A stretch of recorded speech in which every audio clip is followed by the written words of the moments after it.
सर्व मंगल मांगल्ये शिवे स्वार्थ साधिके शरण्य त्र्यंबके गौरी नारायणी नमस्तुते। सर्वात प्रथम तुम्हाला दिवाळीच्या खूप खूप शुभेच्छा। तर आज आपण दिवाळीतील लक्ष्मी पूजन अतिशय साध्या सोप्या पद्धतीने कसे करायचे ते पाहणार आहोत। आज आपण अगदी योग्य पद्धतीने आणि विधीपूर्वक लक्ष्मीची पूजा करणार आहोत।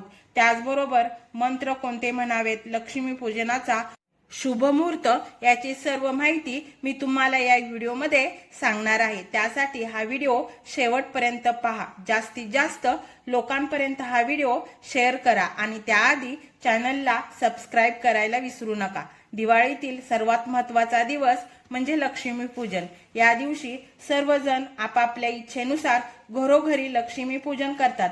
लक्ष्मी पूजनाच्या दिवशी म्हणजे अश्विन अमावस्येच्या संध्याकाळी योग्य मुहूर्तावर जर तुम्ही लक्ष्मीची पूजा केली तर तुमच्या घरातील लक्ष्मी कायम टिकून राहते आणि आपल्याला वर्षभर सुख समृद्धी ऐश्वर्य आरोग्य धनसंपदा प्राप्त होते। म्हणूनच या दिवशी सायंकाळी योग्य मुहूर्तावर लक्ष्मीचे तसेच कुबेर पूजन देखील केले जाते। यावर्षी शुक्रवार दिनांक 1 नोव्हेंबर 2024 रोजी लक्ष्मी पूजन केले जाणार आहे। लक्ष्मी पूजनाचा शुभ मुहूर्त शुक्रवारी 1 तारखेला सायंकाळी 6:04 ते रात्री 8:35 तुम्ही कधीही लक्ष्मी पूजन करू शकता। म्हणजे शुक्रवारी 1 तारखेला सायंकाळी 6 ते रात्री 8:30 तुम्हाला कधीही लक्ष्मी पूजन करता येईल।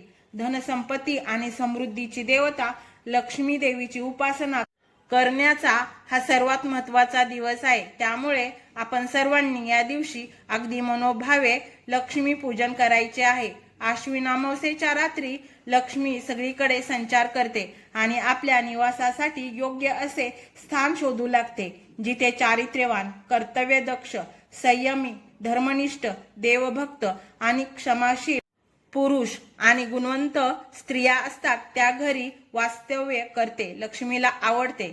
तसेच स्वच्छता आणि शांतता सुद्धा माता लक्ष्मीला तेवढेच प्रिय आहे आणि त्याच घरी माता लक्ष्मी निवास करते। त्यामुळे या दिवशी लक्ष्मी पूजनाची मांडणी करण्यापूर्वी आपल्याला घर स्वच्छ करून घ्यायचे आहे।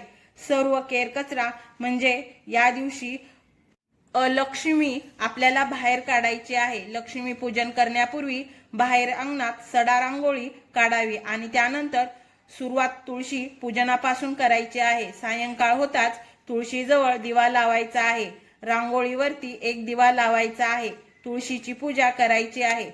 शुभम करोति कल्याणम आरोग्यम धनसंपदा हा श्लोक म्हणायचा आहे। उंबऱ्यावरती पण लक्ष्मीची पावले काढायची आहेत आणि त्यानंतर घरातील लक्ष्मी पूजन आपण करू शकतो। लक्ष्मी पूजनासाठी बरेचसे साहित्य लागते, त्यामुळे साहित्याची आधीच जमवाजमव करून ठेवा। आपल्याला ज्या ठिकाणी पूजा मांडायची आहे तिथली पण जागा स्वच्छ करून घ्यायची आहे। पूजेच्या ठिकाणी तसेच सर्व घरात गोमूत्र शिंपडून घ्यावे, त्यामुळे आपले घर पवित्र आणि शुद्ध होते। मुख्य दरवाजाला आंब्याच्या पानाचे तोरण लावू शकतो।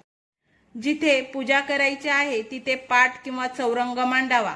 त्यावर नवीन लाल किंवा गुलाबी रंगाचे वस्त्र टाकावे। बाजूने काही सजावट करायची असेल तर ती करून घेणे आणि पाटावरती थोडे तांदूळ घेऊन त्याचे स्वस्तिक काढावे। इथे कलश ठेवण्यासाठी तांदूळ ठेवून घेतले आहे। त्यानंतर अष्टकमल काढायचे आहे, त्याच्यावर कलश ठेवायचा आहे।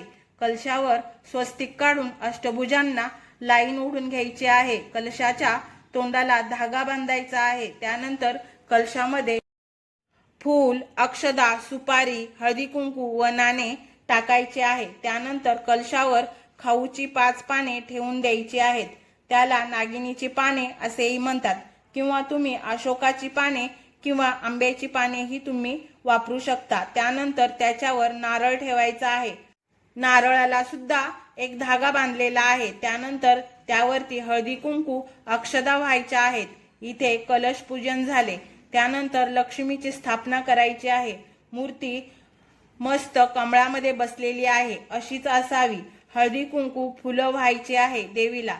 त्यानंतर 4 ठिकाणी तांदूळ मांडून घ्यायचे आहेत, कारण या ठिकाणी आपल्याला गणपती बाप्पा महालक्ष्मीचे यंत्र आणि कुबेर देवता आणि सर्व देवांची एक सुपारी असे 4 ठिकाणी मांडून घ्यायचे आहे। तुमच्याकडे यंत्र नसले तरी तुम्ही सुपारी पण मांडू शकता।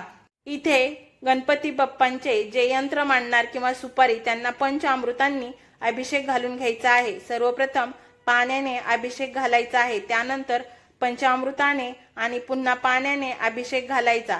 त्यांना पळीमध्ये थोडेसे पाणी घ्यायचे, फूल घ्यायचे, हळदी कुंकू घ्यायचे आणि त्याने सुद्धा अभिषेक घालायचा आणि गणपती बाप्पांना अभिषेक घालत आपल्याला गणपती बाप्पांचा मंत्र म्हणायचा आहे, ओम गणेशाय नमः, ओम गणेशाय नमः। त्यानंतर वक्रतुंड महाकाय सर्व कोटी समप्रभ निर्विघ्न कुरु मे देव सर्व करेषु सर्वदा।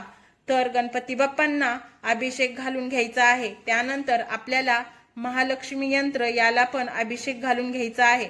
सर्व देव त्यांच्या जागेवर ठेवून घेतले आहे। त्यानंतर एक सुपारी म्हणून कुबेर देवांची घेतली आहे आणि एक साईडला सर्व देवांची सुपारी पण घेतली आहे आणि या सर्वांना अभिषेक घातला आहे। त्यानंतर हळदी कुंकू अक्षदा वाहून घ्यायच्या आहे, एक फूल व्हायचे आहे आणि नामस्मरण करायचे आहे, ओम गणेशाय नमः, ओम गणेशाय नमः। वक्रतुंड महाकाय सूर्यकोटी समप्रभ निर्विघ्न कुरु मे देव सर्व करेषु सर्वदा। त्यानंतर महालक्ष्मीचा पण मंत्र म्हणायचा आहे, सर्व मंगल मांगल्ये शिवे सर्वार्थ साधिके शरण्ये त्र्यंबके गौरी नारायणी नमस्तुते असे नामस्मरण करत ही पूजा करायची आहे। सगळ्या देवांना हळदी कुंकू व्हायचे आहे, अक्षदा वाहिल्या, एक एक फूल वाहिले आणि त्यानंतर गणपती बाप्पांना पण जास्वंदीचे फूल व्हायचे आहे, कापसाचे असे वस्त्र बनवायचे आहे।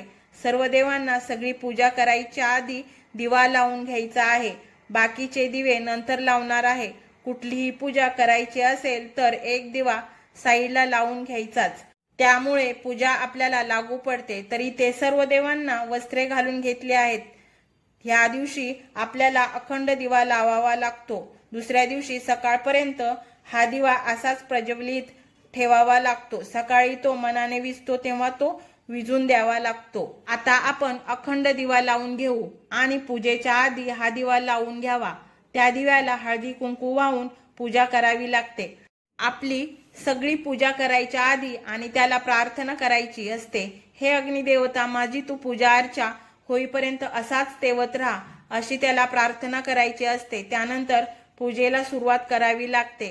तर इथे आपण अखंड दिवा आपण लावलेला आहे, त्याची पण पूजा करून घेतली आणि इथे विडा ठेवायचा आहे। नागिनीची जोडीने 2 पाने ठेवली आहेत आणि त्यावर विडा म्हणजे खारीक, खोबरे, सुपारी, हळकुंड, बदाम हे विडा ठेवायचा आहे। त्यानंतर झाडू म्हणजे केरसुनी पूजेसाठी लागते।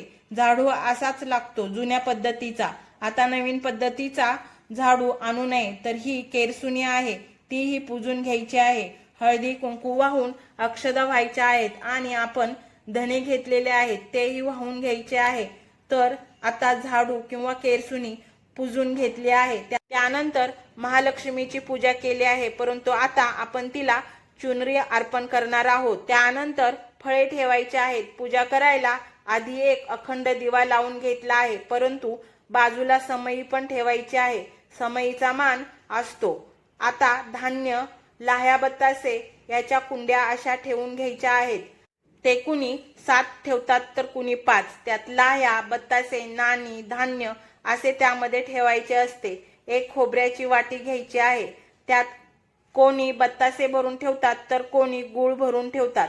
एका लोट्यामध्ये पाणी सुद्धा ठेवायचे असते। त्यानंतर आपल्याला इथे सोनं नाणं जे असतं तेही पुजावे लागते। तर इथे सोने आहे ते ठेवले आणि पैसेही ठेवायचे आहेत आणि तेही पुजायचे आहेत। धनत्रयोदशीला सुद्धा पुजायचे असते आणि लक्ष्मी पूजनाला पण पुजायचे असते। सोने आणि पैसे आहेत त्यालाही हळदी कुंकू, त्यानंतर फुले व्हायची आहेत आणि हे झाल्यावर धने पुजलेले आहेत ते सगळ्या देवांना व्हायचे। तांदूळ पण सगळ्या देवांना व्हायचे आहेत आणि उरलेले धने आपण तिजोरीमध्ये दुसऱ्या दिवशी ठेवून द्यायचे आहे, लाल कपड्यामध्ये बांधून। आणि नंतर धूप अगरबत्ती दाखवायची आहे, त्यामुळे धूप अगरबत्ती लावून आरती करून घ्यायची आहे। गणपती बाप्पांची आरती म्हणायची आहे। इथे वक्रतुंड महाकाय सूर्यकोटी समप्रभ निर्विघ्न कुरु मे देव सर्व करेषु सर्वदा आणि सुख करता दुःख करता ही सुद्धा आरती तुम्ही म्हणू शकता, देवाची आरती म्हणू शकता। अशा प्रकारे ही पूजा करायची असते। हे सर्व झाल्यानंतर देवीला आव्हानासाठी प्रार्थना करायची आहे। काही चुकले वाकले तर हात जोडून माफी मागायची आहे। अशा प्रकारे तुम्ही लक्ष्मी पूजन करू शकता। खूप साधी सोपी सिंपल अशी पद्धत आहे, अगदी कोणालाही जमेल। तुम्ही नक्की करा आणि हा व्हिडिओ कसा वाटला हे कमेंटमध्ये नक्की सांगा। लाईक शेअर सबस्क्राईब करा। धन्यवाद।